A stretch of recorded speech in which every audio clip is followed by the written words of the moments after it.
শিক্ষার্থীরা, আশা করি সবাই ভালো আছো, সুস্থ আছো, সবাই নিরাপদে আছো। বর্তমান বিশ্বের করোনাকালীন সময়ে, বিশেষ করে আমাদের দেশে করোনার যে দ্বিতীয় ঢেউ চলছে, তার ফলে সরকার কর্তৃক লকডাউনের ঘোষণা এসেছে 7 দিনব্যাপী। আমরা আশা করব তোমরা সবাই নিরাপদে যে যার যার ঘরে অবস্থান করবে এবং অতি প্রয়োজন ছাড়া কেউ ঘরের বাইরে বের হবে না। যদি ঘরের বাইরে বের হওয়ার একান্তই প্রয়োজন হয় তাহলে অবশ্যই স্বাস্থ্যবিধি মেনে বের হবে, অর্থাৎ মাস্ক পরে বের হবে, কারোর সংস্পর্শে যাবে না, কিংবা কারোর সাথে হ্যান্ডশেক করবে না। এছাড়াও সব নির্দিষ্ট দূরত্ব বজায় রেখে চলাফেরা করবে।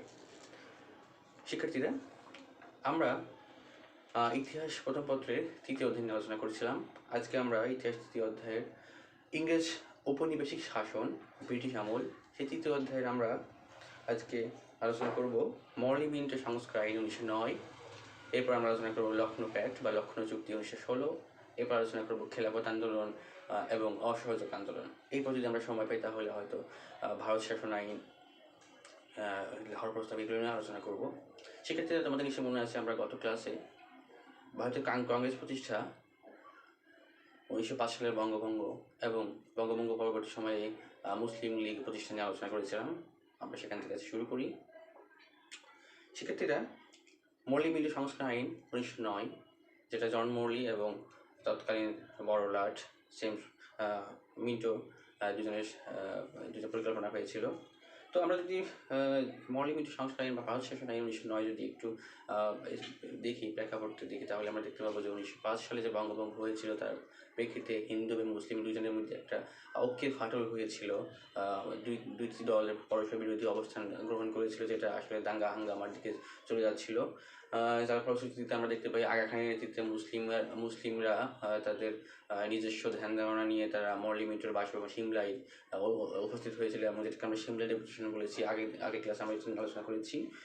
আমরা 1906 সালের কথা বলি। সেই 1906 সালের পরবর্তী সময়ে দেখা যায় যে মুসলিম লীগ প্রতিষ্ঠা হয়েছিল। সেই যে মুসলিম লীগ প্রতিষ্ঠা হলো এবং মুসলমানদেরকে যে লর্ড মিন্টো যে তিনি আশ্বস্ত করলেন যে পরবর্তী যে ভারত শাসন আইন হবে সেখানে মুসলমানদের স্বার্থ সংরক্ষণ করা হবে।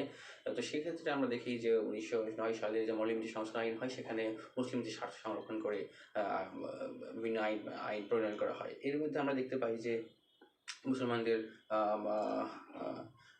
মুসলমানরা যেখানে গিয়েছিল সেখানে উল্লেখ ছিল মুসলমানদের স্বার্থ সংরক্ষণ করতে হবে, কেন্দ্রীয় প্রাদেশিক নির্বাচনে পৃথক নির্বাচন ব্যবস্থা গ্রহণ করতে হবে, অর্থাৎ মুসলমানদের জনসংখ্যার অনুপাতে আসন দিতে হবে এবং মুসলমান প্রতিনিধিরা শুধুমাত্র মুসলমানদের ভোটে নির্বাচিত হবে। এরকম কিন্তু দাবি দেওয়া নিয়ে যে সিমলা ডেপুটেশন হয়েছিল। তার পরবর্তীতে দেখা যায় যে মরলি মিন্টো সংস্কার আইন হয়, সেখানে আমরা এর কিছু বাস্তবায়ন দেখতে পাই। এর মধ্যে একটা ছিল মুসলমানদের জন্য পৃথক নির্বাচন ব্যবস্থা স্বীকৃত হইল এবং প্রত্যক্ষ নির্বাচন পদ্ধতি স্বীকার করে নেওয়া হলো। তো এর ফলে মরলি মিন্টো সংস্কার আইন অত্যন্ত গতানুগতিক হলো। যদিও এই মরলি মিন্টো সংস্কার আইন ভারতের কংগ্রেস বা মুসলিম লীগ কারো পক্ষে সম্পূর্ণ সন্তুষ্ট করতে পারে নাই। ফলে মরলি মিন্টো সংস্কার আইন খুব বেশি যে প্রভাব বিস্তার করেছিল সেটা সেটা বলা যাবে না। তবে তারা মোটামুটি চেষ্টা করেছিল এই মরলি মিন্টো সংস্কার আইন দিয়ে মুসলমানদেরকে খুশি করার জন্য। এবার যদি আমরা দেখি 1916 সালে লখনৌ প্যাক্টের আলোচনার আগে আমরা দেখি যে বঙ্গভঙ্গ 1905 সালে হয়েছিল। সেই বঙ্গভঙ্গকে যে নানাবিধ সমস্যা হয়েছিল, বিশেষ করে হিন্দু এবং মুসলমানদের মধ্যে, সেখানে আমরা দেখতে পাই যে সে সমস্যা সমাধানের জন্য 1909 সালে মরলি মিন্টো সংস্কার আইন হয়েছিল, কিন্তু সেটা খুব বেশি সফল বা উভয় সম্প্রদায়ের আশা আকাঙ্ক্ষা পূরণ করতে ব্যর্থ হয়েছিল। পরবর্তী সময়ে দেখা যায় যে 1911 সালে বঙ্গভঙ্গ রদ করা হয়েছিল। বঙ্গভঙ্গ রদ করার ফলে মুসলমানরা অত্যন্ত অসন্তুষ্ট হয়েছিল, যেটা বিশেষ করে কংগ্রেস খুশি হয়েছিল, কিন্তু মুসলিম লীগ মুসলমানদের পক্ষ থেকে এরা খুব অসন্তুষ্ট হয়েছিল। এবং মুসলিম লীগ এই মুহূর্তে মুসলিম লীগ তারা চিন্তা করতে থাকে যে আসলে জাতীয় ঐক্য এবং মুসলমানদের শক্তিশালী সংগঠন ছাড়া আসলে ওই ব্রিটিশদের কাছ থেকে দাবি দেওয়া আদায় করা সম্ভব হবে না। ফলশ্রুতিতে দেখা যায় 1913 সালে যে লখনৌ অধিবেশন হয়, সেই সম্মেলনে মোহাম্মদ আলী জিন্নাহ বা ভাষণ দিয়েছিলেন। সেই ভাষণের কিছু বিষয় আমরা এখানে দেখি যে তিনি 3টি বিষয় উল্লেখ করেছিলেন। একটি হচ্ছে জাতীয় ঐক্য, অর্থাৎ ভারতীয় সবার মধ্যে জাতীয় ঐক্য গঠন করতে হবে। 2 নম্বর হচ্ছে সম্প্রদায়ের সাথে সহযোগিতা বৃদ্ধি করতে হবে, পারস্পরিক সম্পর্ককে বৃদ্ধি করেই আমাদের দাবি আদায় করতে হবে। 3 নম্বর হচ্ছে স্বরাজ অর্জন করতে হবে। এই 3টি বিষয় মূলত লক্ষ্য করে সামনে লিখে মুসলিম লীগের কার্যবলী পরবর্তী ঘোষণা করা হয়েছিল। এবং 1916 সালের ডিসেম্বর মাসে কংগ্রেস ও মুসলিম লীগ তারা লখনৌ শহরে আবার নতুন করে সম্মেলন করেছিল। এখানে একটি বিষয় বলে রাখা দরকার যে পূর্ববর্তী যে কার্যক্রমগুলো ছিল মুসলিম লীগের, সেখানে কিন্তু হিন্দু মুসলিম ঐক্যের একটা সুস্পষ্ট লক্ষণ প্রকাশ পেয়েছিল যে হিন্দু মুসলিম সবাই মুসলিম লীগের সম্মেলনে কংগ্রেসের নেতারা যোগদান করছিল এবং মুসলিম কংগ্রেসের সম্মেলনে মুসলিম লীগের নেতারা যোগদান করেছিল। এর ফলে একটি কোয়ালিশন জাতীয় ঐক্য গঠনের প্রয়াস হয়। তার প্রেক্ষিতে 1916 সালের ডিসেম্বর মাসে কংগ্রেস এবং মুসলিম লীগের সম্মেলন হয়, প্রায় একই জায়গায় হয় এবং একই সময়ে হয়েছিল। এবং সেই ফলে সেই সম্মেলনে উভয় দলেরকে পারস্পরিক শ্রদ্ধা এবং সম্পর্কে উন্নয়ন ঘটে, যার পরিপ্রেক্ষিতে উভয় দলের নেতারা সম্মেলনে শাসনতান্ত্রিক প্রশ্নে সমঝোতায় আসে এবং বেশ কিছু বিষয়ে তারা ঐক্যমত পৌঁছে এবং সেগুলোকে তারা লিখিত আকারে প্রকাশ করে, যেটা ইতিহাসে লখনৌ প্যাক্ট বা লখনৌ চুক্তি নামে পরিচিত, ওই লখনৌ চুক্তি নামে পরিচিত বা প্রসিদ্ধ হয়ে থাকে। এখানে আমরা লখনৌ চুক্তির যদি বৈশিষ্ট্য যদি আমরা আলোচনা করি, বৈশিষ্ট্যগুলোর মধ্যে আমরা দেখতে পাই লখনৌ চুক্তিতে কেন্দ্রীয় আইনসভার সদস্য সংখ্যা 150 করার সুপারিশ করা হয়। এদের মধ্যে 5/4 ভাগ হবে নির্বাচিত সদস্য এবং বাকি 1 ভাগ হবে মনোনীত সদস্য। যতদূর সম্ভব ব্যাপক ভোটাধিকার পূরণ করতে হবে। নির্বাচিত সদস্যের 1/3 হবে মুসলিম এবং নিজ সম্প্রদায়ের লোকের ভোটের মাধ্যমেই তারা নির্বাচিত হবে। 2 নম্বর হচ্ছে কেন্দ্রের হাতে থাকবে প্রতিরক্ষা, বৈদেশিক নীতি, শুল্ক, রেলওয়ে, ডাক ও তার বিভাগ। ভারত সচিবের কাউন্সিল বিলুপ্ত করতে হবে এবং সেখানে তার সাহায্যকারী 2 জন থাকবেন, তাদের মধ্যে একজন ভারতীয় হতে হবে। 3 নম্বর হচ্ছে প্রাদেশিক আইনসভার ক্ষেত্রে দাবি করা হয় যে বৃহৎ প্রদেশের সদস্য সংখ্যা 125-এর বেশি হবে না এবং ক্ষুদ্রতম ছোট প্রদেশগুলোতে সংখ্যা 50 থেকে 75-এর মধ্যে হতে হবে। প্রদেশের ক্ষেত্রেও 5/4 সদস্য নির্বাচিত হবে এবং 1 ভাগ সদস্য মনোনীত হবে। সংখ্যালঘু সম্প্রদায়ের প্রতিনিধিত্বের ক্ষেত্রে পর্যাপ্ত সুযোগ সুবিধা দিতে হবে।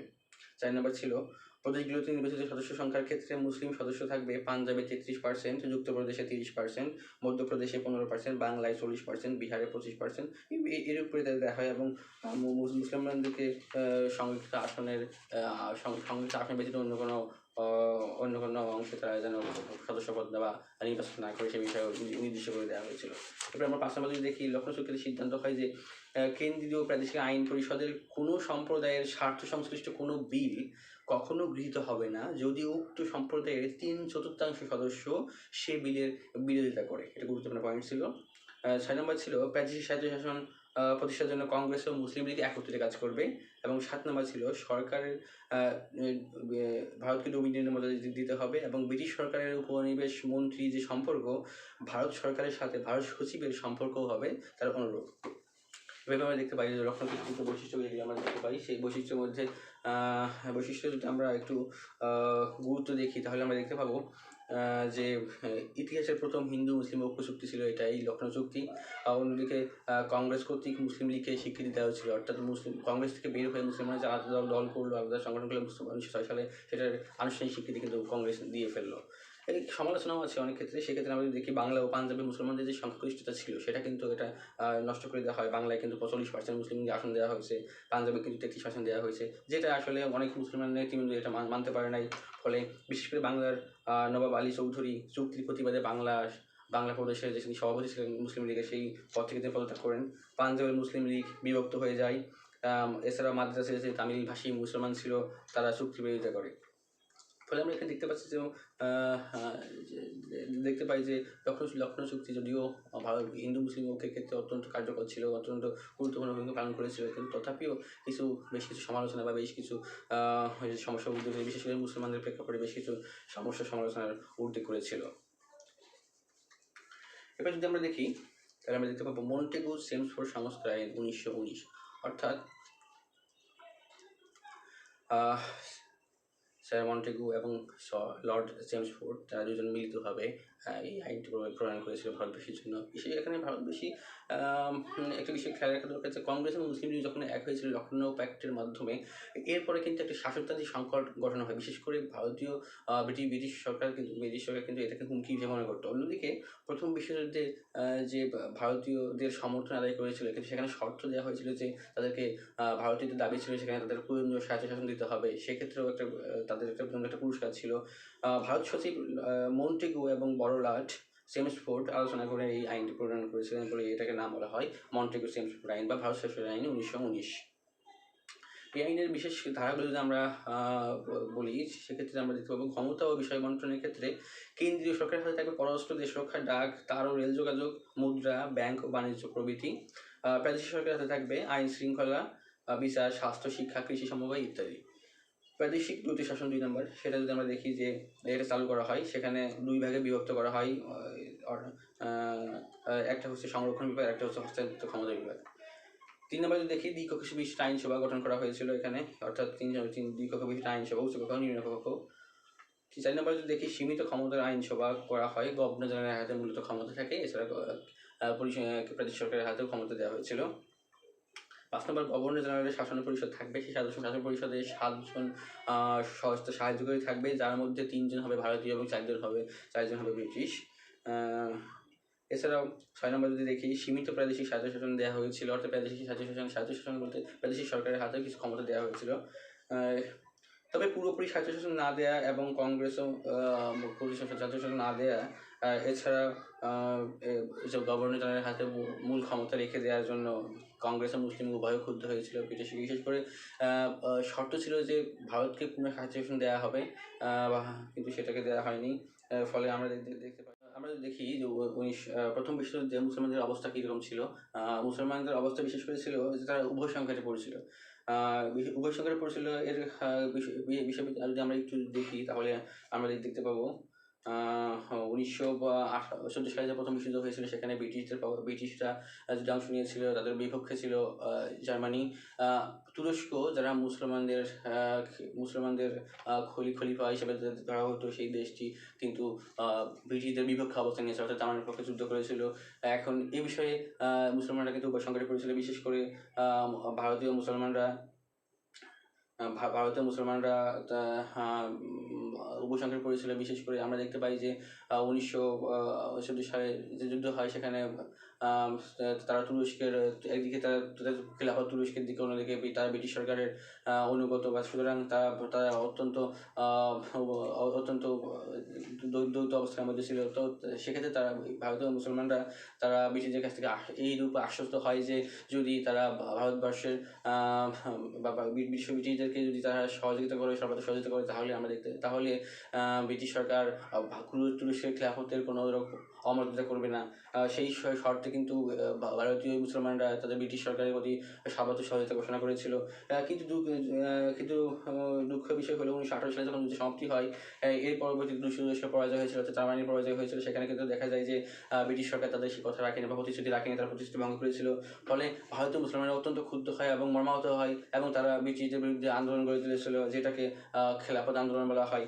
এই আন্দোলনে নেতৃত্বে ছিলেন মাওলানা মোহাম্মদ আলী, মাওলানা শওকত আলী, মাওলানা আবুল কালাম আজাদ প্রমুখ মুসলিম নেতৃবৃন্দ। তারা প্রথম দিকে ব্রিটিশদের বলতে সক্ষম হন যে কোনো মূল্যে তুরস্কের খেলাফতকে রক্ষা করতে হবে, এবং তুরস্কের খেলাফতকে যে কোনো মূল্যে রক্ষা করতে হবে, কোনোভাবেই তুরস্কের খেলাফত অমর্যাদা করা যাবে না। তবে তারা সেটা ব্যর্থ হলে তারা আন্দোলনের দিকে যায়। বিশেষ করে 1920 সালে যে সেবার্সের সন্ধি হয়, সেই সেবার্সের সন্ধি অনুযায়ী তুরস্কের অখণ্ডতা ভেঙে ফেলা হয়। তুরস্ককে বিভিন্ন বিজয়ী শক্তি তারা বিভিন্নভাবে তাদেরকে ভেঙে ফেলে এবং ভাগ করে নেয়। যার ফলশ্রুতিতে দেখা যায় যে আন্দোলনে মুসলমানরা অত্যন্ত তীব্রতা বৃদ্ধি পায়। বিশেষ করে এই সময় মহাত্মা গান্ধী তিনি খিলাফত আন্দোলনের পূর্ণ সমর্থন জ্ঞাপন করেছিলেন। এবার যদি আমরা দেখি অসহযোগ আন্দোলন, সেখানে আমরা অসহযোগ আন্দোলন দেখতে পাই 1919 সালের মার্চ মাসে ব্রিটিশ সরকার রাওলাট আইন জারি করে। রাওলাট আইন বা নিবর্তনমূলক আইন বলতে আমরা বুঝি যে এটা ব্রিটিশদের এমন একটা আইন যেখানে বিনা ওয়ারেন্টে যে কাউকে গ্রেপ্তার করা যাবে এবং যে কাউকে বিনা বিচারে আটক রাখা যাবে।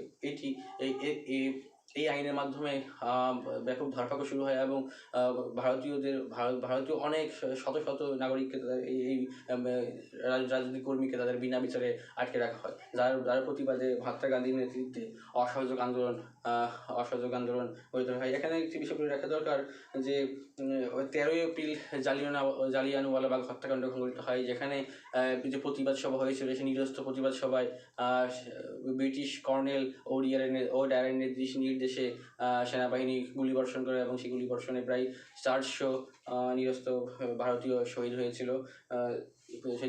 শহীদ হয়েছিল। এর প্রেক্ষাপটে মহাত্মা গান্ধী ভারতীয়দের সাথে তিনি কংগ্রেসকে নেতৃত্ব দেন এবং তিনি অসহযোগ আন্দোলন ঘোষণা করেছিলেন। অসহযোগ আন্দোলন এখানে কয়েকটি বিষয় লক্ষ্য রাখা দরকার, যে কয়েকটি বিষয়।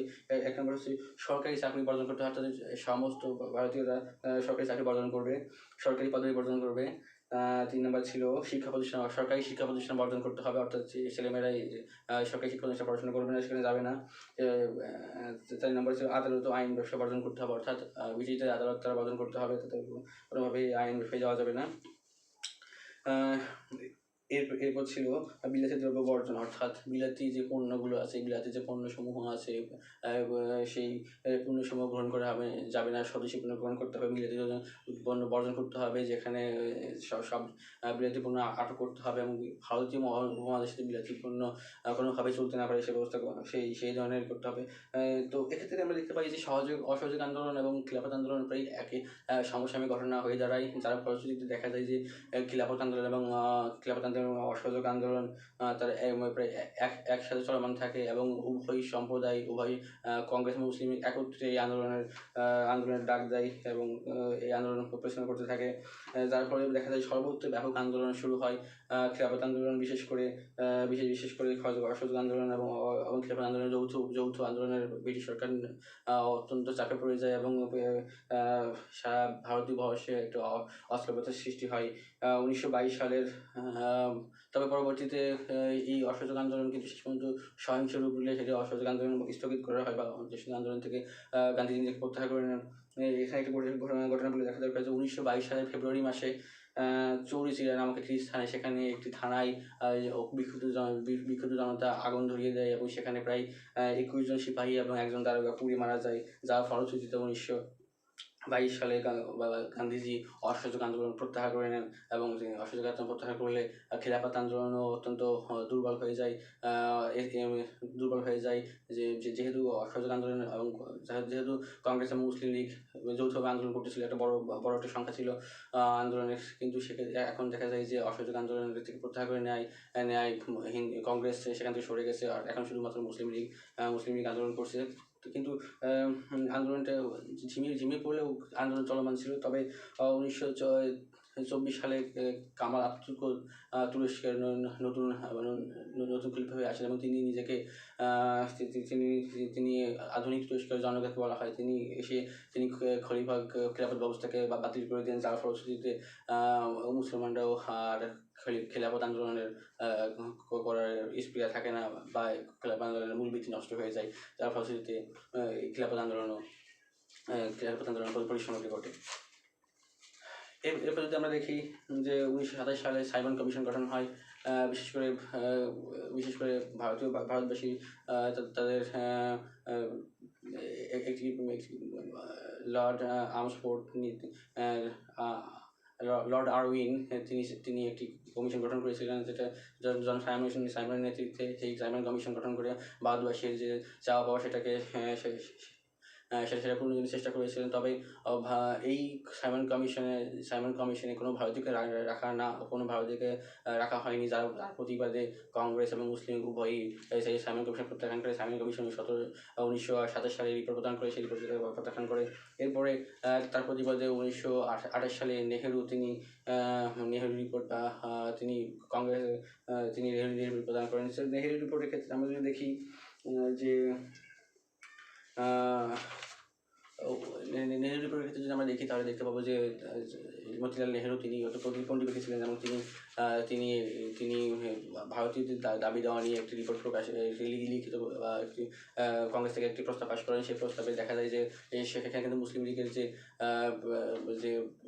স্বার্থ সেটা কিন্তু আঘাত করা হয়, তার ফলে জিন্নাহ সাহেব কিন্তু সেটা মেনে নেননি। তিনি বেশ কিছু দাবি দেওয়া উত্থাপন করেছিলেন, তবে সেটা কংগ্রেসে মেনে নেননি। ফলশ্রুতিতে জিন্নাহ সহ মুসলিম লীগ তারা নেহেরু রিপোর্ট প্রত্যাখ্যান করে। পরবর্তীতে আমরা দেখতে পাই যে 1929 সালে জিন্নাহর নেতৃত্বে একটি 14 দফা ঘোষণা করা হয়। সেই 14 দফায় আমরা দেখতে পাবো যে মুসলমানদের স্বার্থ সংশ্লিষ্ট সকল বিষয়গুলো উত্থাপন করা হয় এবং সেই মুসলিম লীগকে মুসলমানদের স্বার্থে সংশ্লিষ্ট সকল বিষয়ে কার্যাবলী করার জন্য দাবি দেওয়া পেশ করা হয়।